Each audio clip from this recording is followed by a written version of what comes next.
Hi folks, I'm Ashraf Ingora. I'm a language and soft skill trainer, life business and parenting coach. English breakfast with Ashraf में हम आज verb be का अध्ययन करेंगे। Verb be मतलब is M R और उसका पास्ट फॉर्म होता है वाज एंड वर से एक स्थिर स्थिति या अस्तित्व का बोध होता है, इसलिए इन्हें स्टैटिक वर्ब्स कहते हैं। कुछ वर्ब्स ऐसे होते हैं जिनसे एक अवस्था से दूसरी अवस्था में परिवर्तन का बोध होता है, इसलिए इन्हें प्रोसेस वर्ब्स या इनकोएटिव वर्ब्स कहते हैं। इन शब्दों को प्रसंग के अनुसार अर्थ समझें। वर्बल मीनिंग तो इसके आपको पता है, कॉमन से वर्ब है। कम मतलब आना, गो मतलब जाना, गेट मतलब पाना, फाल मतलब गिरना, ग्रो मतलब उगना बढ़ना, बिगिन मतलब शुरू करना, बिकम मतलब होना, टर्न मतलब घूमना। लेकिन इन सभी शब्दों का अर्थ जो होता है यहाँ पर होना होगा। कब होगा? जब अवस्था परिवर्तन का बोध होगा, तब होगा। कुछ मैंने इस चीज़ को आपको स्क्रीन पे लिखा हुआ भी दिखाऊंगा ताकि आपको इजीली समझ में आए। ज़रूरत पड़े आप उसका स्क्रीनशॉट लेकर के भी समझ सकते हैं। देखिएगा, जैसे मैंने कहा था कि वर्ब बीई से एक स्थिर स्थिति या अस्तित्व का बोध होता है, इसलिए इन्हें स्टैटिक वर्ब्स कहते हैं। कुछ वर्ब्स ऐसे होते हैं जो एक अवस्था से दूसरी अवस्था में परिवर्तन का बोध होता है, इन्हें प्रोसेस वर्ब या इनकोएटिव वर्ब्स कहते हैं। ये जो मैंने बताया था, come, go, get, fall, grow, begin, become, turn, verbal meaning मैं आपको बता चुका हूं, लेकिन इन सभी शब्दों का अर्थ होता है होना। अब ये कब होगा, इसका होना किस तरह से होगा, उसका हम आगे देखते हैं। एग्जाम्पल से देखिएगा तो ज्यादा क्लियर समझ में आएगा। बल्कि एक सेंटेंस देखिएगा, इट इज ट्रू, यह सच है। इट विल कम ट्रू, यह सच होगा। उसी तरह से हर हेयर इज ग्रे, उसके बाल भूरे हैं, मतलब सफेद या भूरे हैं।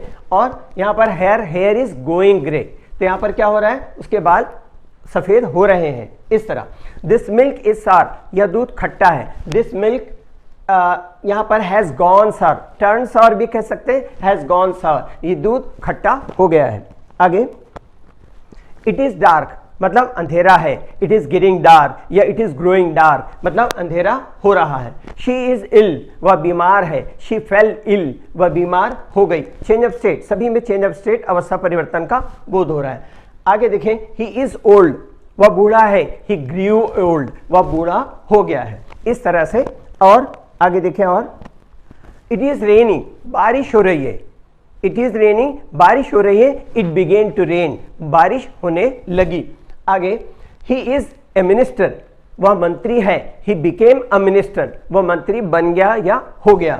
उसी तरह ही turned his head left and right, इस तरह से ही turned his head left and right. आगे देखिएगा, sky is turning redder and redder, आकाश लाल पे लाल होता जा रहा है। तो टर्न का मतलब, जैसा आप देखें, मैंगो टर्न येलो, आम पीला हो गया। ग्रास टर्न ग्रीन, घास हरी हो गई। मिल्क टर्न सार, दूध खट्टा हो गया। इस तरह से इसके यूजेस हैं। आगे और देख लें। उसके अलावा जो यूज होता है, बी मतलब होना, हैपन मतलब होना, टेक प्लेस मतलब होना, ऑकर मतलब होना, कम ओवर मतलब होना, इन सभी शब्दों का अर्थ होता होना, लेकिन वो कॉन्टेक्स्ट के मुताबिक होगा। जहां बी सुटेबल है वहां बी, कहीं पर हैपन सुटेबल है वहां हैपन। एग्जांपल देखिए, he will be a doctor, वह डॉक्टर होगा। Next, this must never happen again, या फिर कभी नहीं होना चाहिए। The meeting will take place next week, meeting अगले हफ्ते होगी। यहां होना का अर्थ निकल रहा है। एन एक्सीडेंट ऑकर्ड यस्टरडे, कल एक दुर्घटना हुई, यह भी होना हो गया। Then a change has come over him after his marriage, कोई भी ऐसा कंस्ट्रक्शन कर सकते हैं। A change has come over him after his marriage, उसकी शादी के बाद में उसमें चेंज या परिवर्तन हो गया है। तो ये सारे के सारे शब्द यहाँ पर होना का अर्थ निकालते हैं। इसमें कुछ बातों को ध्यान रखेंगे, कैसे इसके यूजेस हैं उनको समझिए ताकि आप उनके सही यूज कर पाए। बिकम, गेट, गो, टर्न, ग्रो, इनका इस्तेमाल इन एडजेक्टिव के साथ होता है, जो मैं आपको बता रहा हूं इन एडजेक्टिव के साथ में, जैसा become involve, become clear, become extended, become pregnant, become extinct, become famous, become ill. तो यहां पर इस तरह से बिकम का यूज होगा। सिमिलरली गेट के यूजेस देखें, get use to, get better, get worse, get pregnant, get tired, get angry, get dark. आगे देखिए, गो का यूज कैसे होगा, go wrong, go right, go bad, go white, go crazy, go bald, go blind. इस तरह। Similarly turn का use देखें, turn blue, turn sour, SOUR खट्टा जिसको बोलते हैं, turn bad, turn red, bad मतलब खराब हो जाना, टर्न रेड, टर्न कोल्ड। तो ये टर्न के यूजेस हो गए। आगे देखिएगा, grow old, grow bold, grow काम।